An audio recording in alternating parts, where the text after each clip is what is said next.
ഭായിമാരാണ്. ഇവരിവിടെ കേരളത്തിൽ വന്നിട്ട് ഏകദേശം 5 വർഷത്തോളമായി. അപ്പോൾ ആ ഭായിയുടെ പേര് മിത്തു എന്നാണ്. മിത്തു ഭായി പറഞ്ഞില്ലേ, ഒരു ദിവസം ഇവർക്ക് കൊടുക്കുന്നതെന്ന് പറഞ്ഞാൽ 1200 രൂപയാണ്. ഇവർ മേസ്തിരി പണിക്ക് പോവും, കൂലിപ്പണിക്ക് പോവും, എല്ലാ വർക്കും ഇവർ ചെയ്യും കേട്ടോ. നമ്മളിവിടെ ക്ലീൻ ചെയ്യാൻ വേണ്ടി വിളിച്ചാണ്. അപ്പം നമ്മൾ 200 രൂപയുടെ ചിലവും കഴിഞ്ഞ 1000 രൂപയുടെ സേഫാണ്. അത് മാസം നോക്കുമ്പോൾ 30,000 രൂപയോളം ഇവർക്ക് സേഫായിട്ട് കിട്ടുന്നുണ്ട്. നമ്മളെപ്പോലെ മലയാളി എന്ന് പറഞ്ഞു കഴിഞ്ഞാൽ ഇവിടെ ജോലിയില്ലാന്നൊക്കെയാണ് പറയുന്നത്. പക്ഷേ ഇത് ജോലിയല്ലേ ഗൈസ്, ഇത് ജോലിയല്ലേ, ഇത് ജോലിയാണ്.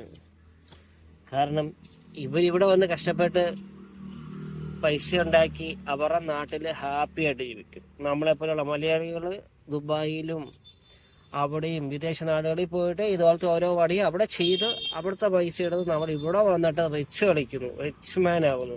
അതുപോലെയാണ് ഇവരുടെ നാട്ടിലും ഇവർ അവിടെ പോയിട്ട് ഇവിടെ നിന്നുള്ള പൈസ എല്ലാം സേഫ് ആക്കിയിട്ട് അവരുടെ നാട്ടിൽ പോയിട്ട് അവർ റിച്ചായിട്ട് ജീവിക്കുന്നു. അതാണ് ഇവിടെ ഇഷ്ടംപോലെ പണിയുണ്ടെന്നാണ് ഈ ബായി പറഞ്ഞത്.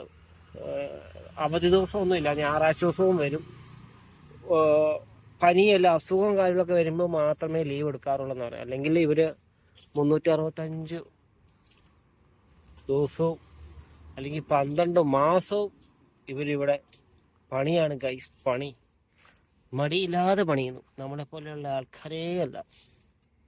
നമ്മളെപ്പോലെയുള്ള മലയാളം പറയും ഇവിടെ ജോലിയില്ല ജോലിയില്ല ജോലിയില്ല.